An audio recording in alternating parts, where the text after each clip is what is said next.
What's up, guys, and welcome back to another episode on the channel. Today I have decided to take on smoking a pork butt. Now, I've been wanting to get into smoking meat for a while. I haven't invested a lot of time or money into like purchasing a real nice pellet grill or any of those big smokers or anything. What I figured I would do is use my kettle grill, and I watched some videos on how to smoke meat using kettle grills and charcoal. There's techniques that you can use to do all these types of different meats. You can do pork butt, which is one of the easiest ones to do. Then you can move up doing beer can chicken, doing ribs, doing brisket. Brisket is the ultimate goal. I really want to do a brisket. I'm from Texas originally, and I haven't had Texas style brisket since I left Texas like 20 years ago, and I want to make it myself. I hope you guys will find this interesting. I'm not gonna pretend to be like super barbecue cooker guy or anything like that. I'm just gonna show from my perspective how it turns out on my first attempt to cook a pork butt. You guys come with me and let's check it out. Oh, they're almost ready. We're gonna use a snake method on this. I've never done this before, so this might turn into a complete disaster, but I'll still make the family eat it. I think I've studied it quite a bit, and I have cooked, you know, a lot in my life, so I think there's a good chance that we'll get success. Pork butt is the most forgiving meat, so if you are gonna start smoking, you want to start smoking meat like I did, they always recommend you start small and easy, which a pork butt is forgiving, like the temperatures. When you get it into higher cuts of meat, like brisket and ribs, those are a little more delicate and require a finer touch. We're almost ready to start the snake method. If you see, I have lined the charcoal up along the back side, right? So then, once those are hot, which they're almost there, I will pour them on that end, and then where the chimney is currently sitting, we'll go in an aluminum pan that has water in it. We want to keep the temperature between 225 and 250. It's an hour, roughly an hour and some change per pound. The pork butt I have is right under 5. I figure 5.5 hours will be enough time to get this thing done. So we're gonna let that finish and then go do some other stuff, and we'll come back to it. So what I've done is I've started my hot coals on that side. I've put some mesquite wood along the way. By the time it gets to this end of the snake, you're gonna have it wrapped so you don't have to worry about flavored smoke anymore. So I've got my pan that's got some water in it, and I've got my thermometer right there. And I'm gonna come back, let this heat up, and check it in a little bit. Once it reaches about 225, we'll put the pork butt on. So I just came out here and found the grill to be the right temperature. Let's check that out. Right there, it's right at 225, and we've got a good smoke going. I'm about to put this brisket on here. I'm sorry, not brisket, but pork butt. There's the pork butt. And what I did with the pork butt, by direction, was I rubbed the whole thing down with just regular yellow mustard. And from what I understand, the yellow mustard, the taste will cook out, but it serves as a binder so that you get that nice, heavy seasoning dry rub on there. And I just did that all over it. So I'm gonna put this on the grill and then come back and check it in 2 hours. I put my fat slab on the top because the heat is gonna come over and go out the vent. So it's gonna start rendering that fat down into the meat as it cooks. So let's get it covered up so we don't lose our temperature.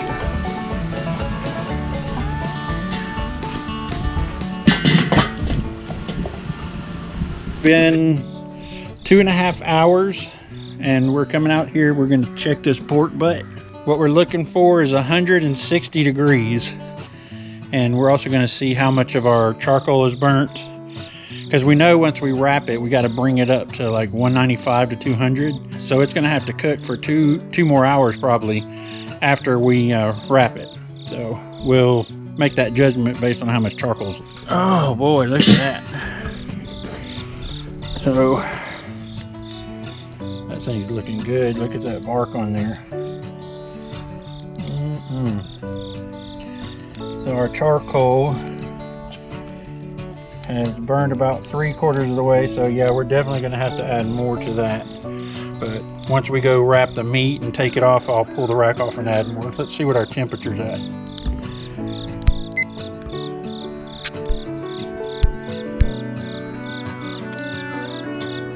That's our big end.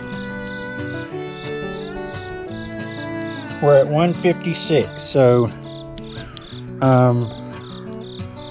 that's on the fat end, and on the little end we're at 158 and 160. So that was in the fat vein, so we want it in the meat. Oh, I think this is about, I think it's about ready. I'm gonna let it go for just another minute and go look for something out in my building, and then we'll take this in and wrap it. So here we are. That thing is rocking right at around 200, between, it's like 210, something like that. There's not many coals left, so when I pull this brisket, or when I pull this pork butt off to go wrap it, right before I put it back on, I'm gonna bring it on around, the snake on around to this end, get enough to burn for 2 or 3 more hours. Let's get our pan and stuff and get this thing wrapped up. Well, there it is. It's all wrapped up. 2 pieces of aluminum foil.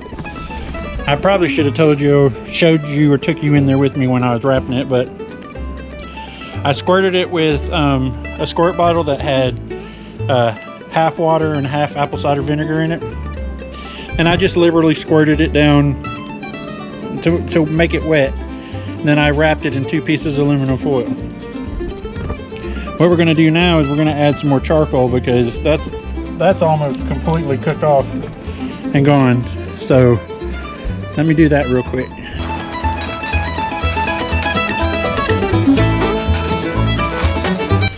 Now, one thing you want to do is, if you'll notice right here, the flap, like the opening to the aluminum foil, just to keep from making a mess and making it like flame up and stuff, try to keep that to the top of your pork butt, and then you just set that on there.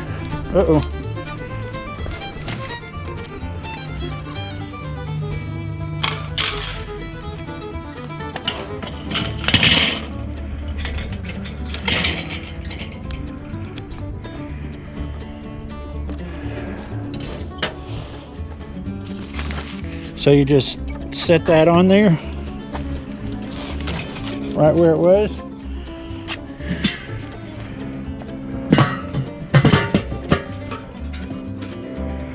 I'm going to open up the dampers a little bit so that it'll get hot in there again fast, and then I'll come back later and check the temperature and close them down if need be. But I'm going to let that cook for at least 2 more hours. Then I'll start temping it, and we want to get to 195 before we pull it off. So let's go back to other things, and then we'll come back and check this out in a little bit. It's almost 2 hours later, and we're going to check this pork butt one more time. I did have to end up closing that vent because the temp got really high, and we wanted it to stay low. So yeah, see, we got over 250. We burned up quite a bit of what we added. There's still a good bit left in it. But I'm going to temp this and see where we're at.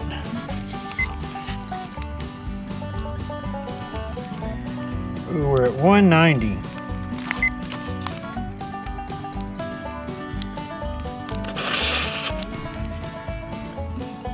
$192, $194. Oh man, we're really close. I know that's hot. That's good. Oh. Okay. So based on based on that, we're gonna let it go probably another half hour and we'll check it again. So it's been 30 minutes. We are going to check this butt one more time and see what temperature we got on it. Let me grab the thermometer. Here's my new thermometer. Oh Lord, that's way too hot. Yeah, I hope this much done. Okay, that's 196.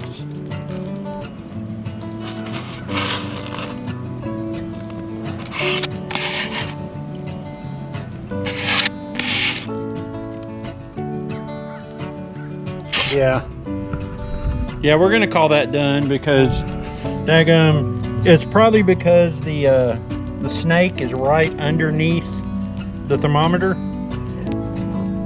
But 375 degrees is not really what you want. So let's pull this butt off of here, and we're gonna let it rest for 30 minutes, and we'll pull it apart and see how it tastes. So here we go, boys and girls. We're gonna see what it turned out like. What would you say, Caroline? About 7-hour cook and rest period? Oh yeah. 11 o'clock, 11 a.m. we started it. It is now 6:07. And it's been off of the fire for about 35 minutes. So let's see what this thing looks like. Oh. Okay. Yeah, that looks nice. For the first pork butt, I'm going to call that a success. We're about to find out if it will shred. We got some tater salad right here. And we got some baked beans going. And we're about to dive into this stuff. So we'll come back in a minute and let you know how it tastes. Let's do the shred, shall we?